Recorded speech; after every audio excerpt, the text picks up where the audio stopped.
Hi all, welcome back to Athu's rhythm of life. ഞാൻ അതുല്യ വിജിത്ത്. നമ്മൾ ഇന്നൊരു ക്രാഫ്റ്റ് വീഡിയോ ആട്ടോ ചെയ്യാൻ പോകുന്നത്. വേറെ ഒന്നുമില്ല, ചെറിയൊരു സ്നേക്ക് പ്ലാന്റ് ആണ്. അതിന് വേണ്ടിയിട്ട് നമ്മൾ ഇതുപോലെ ഒരു കമ്പി ഇല്ലെങ്കിൽ സ്ലാഹ നമ്മൾ ഈ ക്രാഫ്റ്റ് വർക്കിനൊക്കെ യൂസ് ചെയ്യുന്നതാണ്. അതെടുത്തു. സ്നേക്ക് പ്ലാന്റിൻ്റെ ആ ഒരു ലീഫിൻ്റെ നീളത്തിൽ കട്ട് ചെയ്തെടുത്തു. പിന്നെ നമുക്ക് വേണ്ടത് മാസ്കിംഗ് ടേപ്പാണ്. ഇതേപോലെയുള്ള മാസ്കിംഗ് ടേപ്പ് എടുത്തു. അതിൻ്റെ സെൻറ്ററിലേക്ക് സ്ലാഹ വെച്ചു. തിരിച്ച് അങ്ങോട്ട് മടക്കി എന്നിട്ട് കട്ട് ചെയ്തെടുത്തു. എന്നിട്ട് നമ്മുടെ സ്നേക്ക് പ്ലാന്റിൻ്റെ ഷേപ്പിൽ അങ്ങ് മുറിച്ചെടുത്തു. ഇത്ര വലിയ പണിയൊന്നുമില്ല, ഭയങ്കര സിമ്പിളാട്ടോ. ഇങ്ങനെ വീട്ടിലിരുന്നപ്പോൾ നമ്മുടെ സ്നേക്ക് പ്ലാന്റ് കണ്ടപ്പോഴാണ് ഒരു തോന്നലുണ്ടായത്, സ്നേക്ക് പ്ലാന്റിൻ്റെ ഒരു മിനിയേച്ചർ ഉണ്ടാക്കിയാലോ എന്ന്. പിന്നെ നമ്മളൊട്ടും ആലോചിച്ചില്ല, അപ്പം തന്നെ സാധനങ്ങളൊക്കെ പെറുക്കിയെടുത്തു. ചടപടയെന്നെല്ലാം അങ്ങ് ചെയ്തു. നമുക്ക് ആവശ്യത്തിന് വേണ്ടത്ര ലീവ്സ് കട്ട് ചെയ്തെടുക്കാം. ഇനി അടുത്തത് കളറിംഗ് ആണ്. നമ്മുടെ ഇലയുടെ ബേസ് കോട്ട് കൊടുത്തിരിക്കുന്നത് ലെമൺ യെല്ലോ അക്രിലിക് കളർ വെച്ചിട്ടാണ്. ഞാൻ ബേസ് കോട്ട് മൊത്തം അപ്ലൈ ചെയ്ത് കൊടുത്തു. അത് ഉണങ്ങിയ ശേഷം നമുക്ക് അടുത്ത് വേണ്ടത് സാപ്പ് ഗ്രീൻ വെച്ചിട്ടുള്ള ഒരു കോട്ടാണ് കൊടുത്തേക്കണം. അതൊരു ലൈറ്റ് ഷെയ്ഡിൽ കൊടുക്കണം.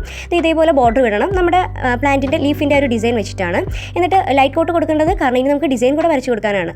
ഇനി ഡിസൈൻ വരയ്ക്കാനായിട്ട് സാപ്പ് ഗ്രീനിൽ തന്നെ ഒരു പൊടിക്ക് ബ്ലാക്ക് ചേർത്താൽ മതി. എന്നിട്ട് ഇതേപോലെ ഡിസൈൻ വരച്ച് കൊടുക്കുക. നമുക്കറിയാലോ നമ്മുടെ ഈ സ്നേക്ക് പ്ലാന്റിൻ്റെ ഇതിൽ ഇങ്ങനെ ഒരു ഡിസൈൻ ഉണ്ടല്ലോ. ഇനി ഇതിന് ശേഷം അടുത്ത പരിപാടി എന്ന് പറയുന്നത് നമുക്കിനി ലീഫെല്ലാം കൂടെ നമ്മുടെ പ്ലാന്റ് ആക്കി എടുക്കണമല്ലോ. അതിന് ആദ്യം ഞാൻ ഇതിനെ ഇങ്ങനെ ഒരു ട്വിസ്റ്റ് ചെയ്ത്, നമുക്കറിയാമല്ലോ അതിൻ്റെ ഒരു ഷേപ്പ് കറക്റ്റ് ഇങ്ങനെ നേരെയൊന്നും അല്ലല്ലോ നിൽക്കുന്നത്. ഒരു ചെറിയൊരു കേള്, ചില ഇതിൻ്റെ അറ്റത്തൊക്കെ ഒരു ബെൻഡ്, അങ്ങനെയൊക്കെ അതൊന്ന് ഷേപ്പാക്കി എടുക്കാം. ഉള്ളിൽ സ്ലാഹ വെച്ചിട്ടുള്ളതുകൊണ്ട് നമുക്ക് നമ്മുടെ ഇഷ്ടത്തിന് ഷേപ്പ് ചെയ്തെടുക്കാം. എന്നിട്ട് ഇങ്ങനെ ഞാൻ സെൻറ്ററിൽ ചെറിയൊരു ക്ലേയുടെ പീസാട്ടോ എന്തെങ്കിലും ഒരു പീസ് വെച്ചാൽ മതി, ഒരു ഗ്യാപ്പ് കിട്ടാൻ വേണ്ടിയിട്ടാണ്. എന്നിട്ട് നമ്മുടെ ലീഫൊക്കെ നമ്മുടെ ഇഷ്ടത്തിന് ആ ഒരു പ്ലാന്റിൻ്റെ ഷേപ്പിൽ അറേഞ്ച് ചെയ്തിട്ട് ഇതിങ്ങനെ നൂല് വെച്ചിട്ട് കെട്ടി കൊടുത്തിട്ടുണ്ട്.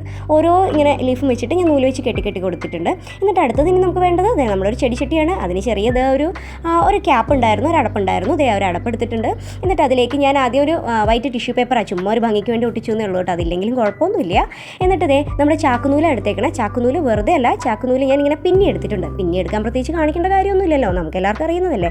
എന്നിട്ട് ഫെവി ബോണ്ട് വെച്ചിട്ട് ചുറ്റും ഇത് ഒട്ടിച്ചു കൊടുത്തതിന് ശേഷം അടുത്ത നമ്മുടെ പരിപാടി എന്ന് വെച്ച് കഴിഞ്ഞാൽ ഞാനൊരു സ്റ്റാൻഡ് കൂടെ ഉണ്ടാക്കി കേട്ടോ ഈ ചെടിച്ചട്ടി വെക്കാനായിട്ട്. അതിൻ്റെ ആവശ്യമൊന്നുമില്ല, ശരിക്കും ഇതിൽ വെച്ചാൽ മതി. പിന്നെ ഞാൻ കുറച്ച് ആർഭാടായിക്കോട്ടെ എന്ന് വെച്ചു. ഇത് വരദൂട്ടിയുടെ കളിപ്പാട്ടത്തിൻ്റെ 2 റിംഗ് ആണ്. അതിലേക്ക് ഞാൻ നമ്മുടെ ടൂത്ത് പിക്കാണ് ഒട്ടിച്ചു കൊടുത്തേക്കുന്നത്. ഇതിൻ്റെ വീഡിയോ എടുക്കാനായിട്ട് പറ്റിയില്ല കേട്ടോ, അത് ക്ലിയർ ആയിട്ട് കിട്ടിയില്ല. ശേഷം അതിലേക്ക് ഗോൾഡൻ കളറും കൂടെ അടിച്ചു കൊടുത്ത് സുന്ദര കുട്ടപ്പനാക്കിയിട്ടുണ്ട് നമ്മുടെ സ്റ്റാൻഡിൽ. ഇങ്ങനെ ഇരുന്നപ്പോഴാണ് ചെടിച്ചട്ടിയിൽ ഇടാനായിട്ട് കുറച്ച് വെള്ളാരങ്കല്ല് വേണമെന്നൊരു തോന്നലുണ്ടായത്. വെള്ളാരങ്കല്ലൊന്നും ഇല്ലാത്തത് കൊണ്ട് വൈറ്റ് സിമെന്റ് എടുത്തു, വെള്ളം കൂടെ മിക്സ് ചെയ്തു, കുറച്ച് ഫെവിക്കോളും ഇത്തിരി ഓയിലും കൂടെ ചേർത്ത് ചപ്പാത്തി മാവിൻ്റെ പരുവത്തിൽ അങ്ങ് കുഴച്ചെടുത്തു. ഇതേപോലെ ഉരുട്ടി കുഞ്ഞു ബോൾസ് ആക്കി നമ്മുടെ വെള്ളാരങ്കല്ല് ഉണ്ടാക്കിയെടുത്തു. പിന്നെ കുറച്ച് ഭംഗിക്ക് വേണ്ടിയിട്ട് സിൽവർ പേളിൻ്റെ അക്രിലിക് കളറാണ് അടിച്ചു കൊടുത്തേക്കുന്നത്. അപ്പോൾ ഒരു ഗ്ലേസിങ്ങും ആരോലിക്കും കിട്ടുമല്ലോ. ഉണങ്ങിയിട്ട് വേണം കേട്ടോ പെയിൻറ്റ് ചെയ്യാനായിട്ട്.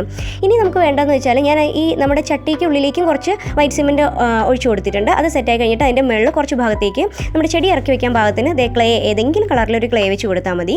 ക്ലേ വെക്കുക. എന്നിട്ട് നമ്മുടെ ചെടി അങ്ങ് ഇറക്കി വെക്കുക. ചെടി വെച്ച് സെറ്റ് ചെയ്ത് കൊടുക്കുക. ഇനി ഇതിൻ്റെ മുകളിലേക്ക് വെള്ളാരങ്കല്ല കേട്ടോ, നമ്മൾ ഉണ്ടാക്കി വെച്ചേക്കുന്ന സിമെന്റിൻ്റെ കല്ലെല്ലാം കൂടെ വാരിപ്പെറുക്കി ഇട്ട് കൊടുക്കുക. സ്റ്റാൻഡ് എടുത്ത് വെക്കുക. സ്റ്റാൻഡിൻ്റെ മുകളിലേക്ക് നമ്മുടെ ചെടി എടുത്ത് വെച്ച് കൊടുക്കുക. ഇതാട്ടോ നമ്മുടെ സ്നേക്ക് പ്ലാന്റിൻ്റെ ഫൈനൽ ലുക്ക്. എങ്ങനെയുണ്ട് നമ്മുടെ മിനിയേച്ചർ സ്നേക്ക് പ്ലാന്റ്?